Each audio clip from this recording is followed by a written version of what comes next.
Hello guys, welcome back to our channel RK career point.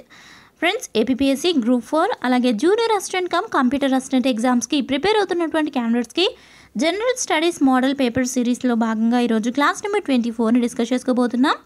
So ఈ క్లాస్లో చూడబోయేటువంటి topic వచ్చేసి ఇండియన్ పాలిటీ అండి. సో భారత రాజ్యాంగంలోని మరొక ముఖ్యమైనటువంటి సబ్జెక్ట్ని అయితే ఈరోజు సబ్జెక్ట్లోని బిట్స్ని అయితే చూడబోతున్నామండి.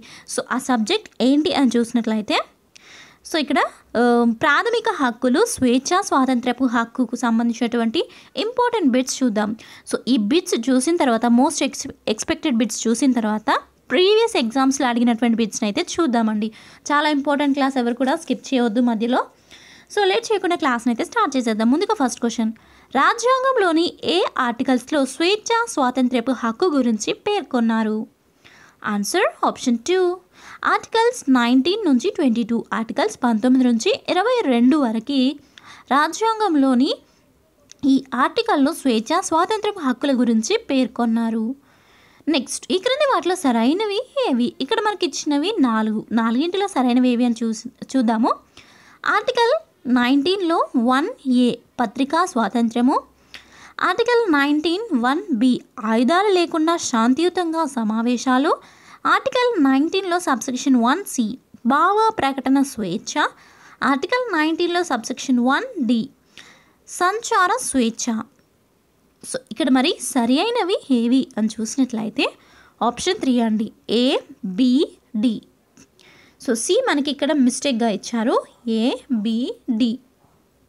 ఇవి 3 సరిగ్గా ఉన్నాయి. ఆర్టికల్ 19 పత్రికా స్వాతంత్ర్యము, ఆర్టికల్ 19 సబ్సెక్షన్ 1B ఆయుధాలు లేకుండా శాంతియుతంగా సమావేశాలు, ఆర్టికల్ 19 సబ్సెక్షన్ 1D సంచార స్వేచ్ఛ. సో ఇవి 3 సరిగ్గా ఉన్నాయి. నెక్స్ట్ వన్, ఈ క్రింది వాటిలో సరైనవి ఏవి? సో ఇక్కడ ఇచ్చినవన్నీ కూడా ఒకసారి చదివేద్దాం. ఆర్టికల్ 29 1C సంఘాలు, సంస్థలను ఏర్పాటు చేసుకునే స్వేచ్ఛ, ఆర్టికల్ 19 సబ్సెక్షన్ 1D ఆస్తి సంపాదన అనుభవించడము, ఆర్టికల్ 19 సబ్సెక్షన్ 1E స్థిర నివాస స్వేచ్ఛ, ఆర్టికల్ 19 సబ్సెక్షన్ 1G ఇష్టమైన వృత్తి వ్యాపారాన్ని చేపట్టేటువంటి స్వేచ్ఛ. సో మరి సరైనవి ఏవి చూసినట్లయితే ఆప్షన్ 2 అండి, ACD. అనగా ఇక్కడ ఇచ్చినటువంటి వాటిలో B తప్ప మిగతావన్నీ కూడా సరైనవే. సో చూసారు కదా. నెక్స్ట్ క్వశ్చన్కి వెళ్దాం. సో బంద్లు రాజ్యాంగ విరుద్ధమని ఏ కేసు సందర్భంగా సుప్రీంకోర్టు తీర్పు ఇచ్చింది? సో భారత్ బంద్ అని, ఆ బంద్ అని, ఈ బంద్ అని సో చేస్తూ ఉంటారు కదా, అప్పుడప్పుడు మన సరౌండింగ్స్లో వింటూ ఉంటాం కదా నేమ్. సో అలా బంద్లు రాజ్యాంగ విరుద్ధమని ఏ కేసు సందర్భంగా సుప్రీంకోర్టు తీర్పు ఇచ్చింది? సో ఇక్కడ ఆన్సర్ వచ్చేసి ఆప్షన్ 1 అండి, భరత్ కుమార్ వర్సెస్ CPIM కేసులో ఈ యొక్క బంద్లకు సంబంధించి సుప్రీంకోర్టు తీర్పు ఇవ్వడం అయితే జరిగింది, రాజ్యాంగ విరుద్ధము అని. నెక్స్ట్ క్వశ్చన్కి వెళ్దాం. విదేశీ లేదా బాహ్య కారణాల వల్ల భారత రాష్ట్రపతి ఆర్టికల్ 352 ప్రకారము జాతీయ అత్యవసర పరిస్థితిని విధించినప్పుడు ఏ ఆర్టికల్లో పేర్కొన్న స్వేచ్ఛ, స్వాతంత్ర్యాలు సహజంగానే రద్దవుతాయి? Answer option 1, article 19. Next one, జాతీయ అత్యవసర పరిస్థితిలో స్వేచ్ఛ, స్వాతంత్ర్యాలు సహజంగా రద్దు కావని రాష్ట్రపతి చేసే ప్రత్యేక ప్రకటన ద్వారానే రద్దవుతాయని ఏ రాజ్యాంగ సవరణ చట్టం ప్రకారము నిర్దేశించారు? ఆన్సర్ ఆప్షన్ 3, 44వ రాజ్యాంగ సవరణ చట్టము 1978. నెక్స్ట్ వన్, 1978లో ఎవరు ప్రధానిగా ఉన్నప్పుడు స్వేచ్ఛ, స్వాతంత్రపు హక్కులోని ఆర్టికల్ 19(1)Fను తొలగించారు? ఆర్టికల్ 19 సబ్సెక్షన్ 1Fను తొలగించారు. Answer option 2, Indira Gandhi. 1978లో ఇందిరాగాంధీ గారు ప్రధానిగా ఉన్నప్పుడు స్వేచ్ఛ, స్వాతంత్రపు హక్కులోని ఆర్టికల్ 19 సబ్సెక్షన్ 1Fను తొలగించారు. నెక్స్ట్, ప్రభుత్వ ఉద్యోగులు సమ్మె చేయడాన్ని ప్రాథమిక హక్కుగా పరిగణించకూడదని సుప్రీంకోర్టు ఏ కేసు సందర్భంగా పేర్కొంది? Answer option 3, TK Rangarajan versus state of Tamil Nadu case. So ఈ కేసులో మనకు ప్రభుత్వ ఉద్యోగులు సమ్మె చేయడాన్ని ప్రాథమిక హక్కుగా పరిగణించకూడదని సుప్రీంకోర్టు పేర్కొనడం అయితే జరిగింది. టీకే Rangarajan versus state of Tamil Nadu కేసులో. నెక్స్ట్ వన్, నేరం చేయకుండా ఏ వ్యక్తిని శిక్షించకూడదని రాజ్యాంగంలోని ఏ ఆర్టికల్ పేర్కొంటుంది? Answer option 2 article 20 subsection 1. Next, ఒక వ్యక్తిని బలవంతంగా అతడికి వ్యతిరేకంగా అతన్నే సాక్ష్యం చెప్పమని ఒత్తిడి చేయకూడదని, అది రాజ్యాంగ విరుద్ధమని ఏ ఆర్టికల్ నిర్దేశిస్తుంది? Answer option 1 article 20 subsection 3. Next, బలవంతపు సాక్ష్యము రాజ్యాంగ విరుద్ధమని, అది చెల్లుబాటు కాదని ఏ కేసు సందర్భంగా సుప్రీంకోర్టు తీర్పిచ్చింది? Answer option 2 Nandini Satpathy versus P L Dani case. Next one, narco analysis పరీక్ష ద్వారా వ్యక్తుల నుంచి సమాచారాన్ని సేకరించడము రాజ్యాంగ విరుద్ధమని సుప్రీంకోర్టు ఏ కేసు సందర్భంగా పేర్కొంది? Answer option 1 Selvi versus state of Karnataka case సందర్భంగా పేర్కొంది. Next one, Indian penal code ఐపీసీలోని సెక్షన్ 309 దేన్ని నేరంగా పరిగణిస్తుంది? Answer option 3 ఆత్మహత్యాయత్నము. ఆత్మహత్యాయత్నము 309 ప్రకారము నేరంగా పరిగణిస్తుంది. నెక్స్ట్ వన్, జీవించే హక్కు అంటే కేవలము భౌతికంగా జీవించడం మాత్రమే కాదు, మానవ మర్యాదలతో జీవించడం అని సుప్రీంకోర్టు ఏ కేసు సందర్భంగా పేర్కొంది?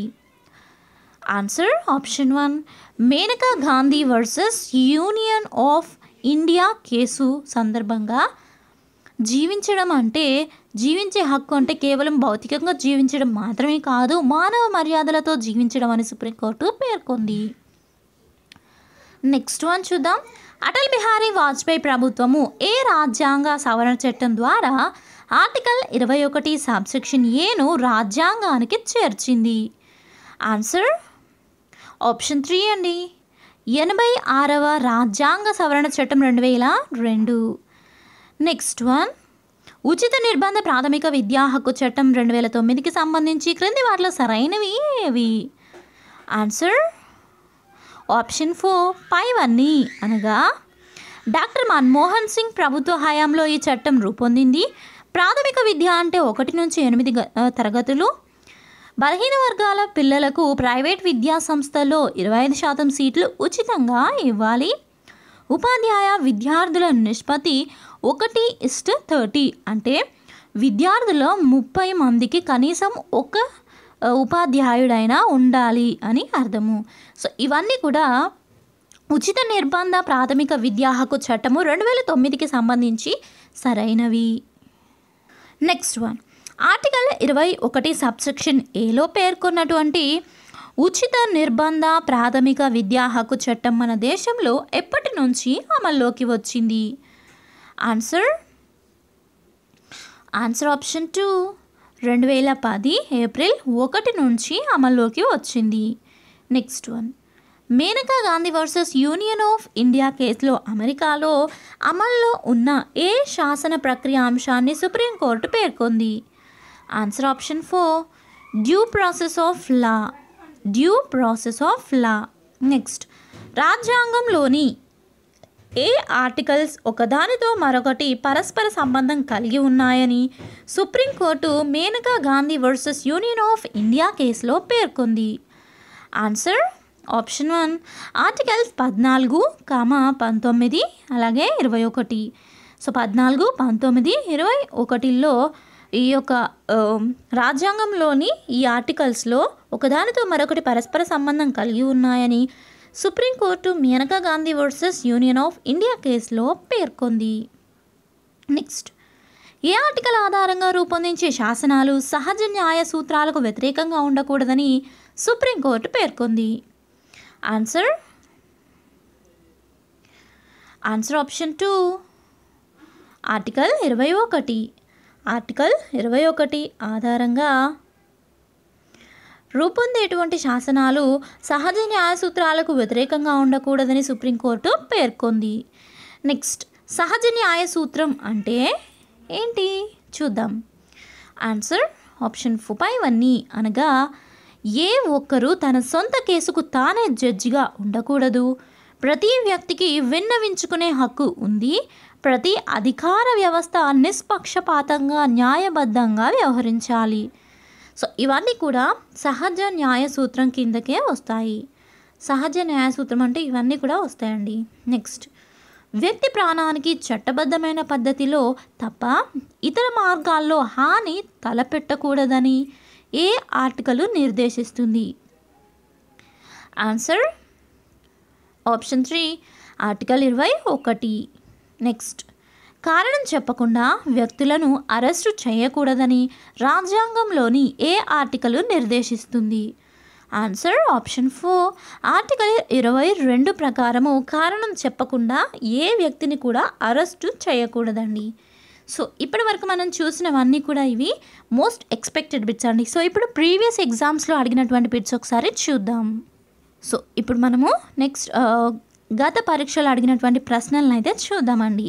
సో ఫస్ట్ క్వశ్చన్, భారత రాజ్యాంగంలోని ఏ ఆర్టికల్ ఏ వ్యక్తికి అయినా ఒక నేరానికి ఒకసారికి మించి శిక్ష వేయకూడదు అని పేర్కొంది? సో క్వశ్చన్ ఒకసారి మళ్ళీ రిపీట్ చేస్తున్నాను, వినండి.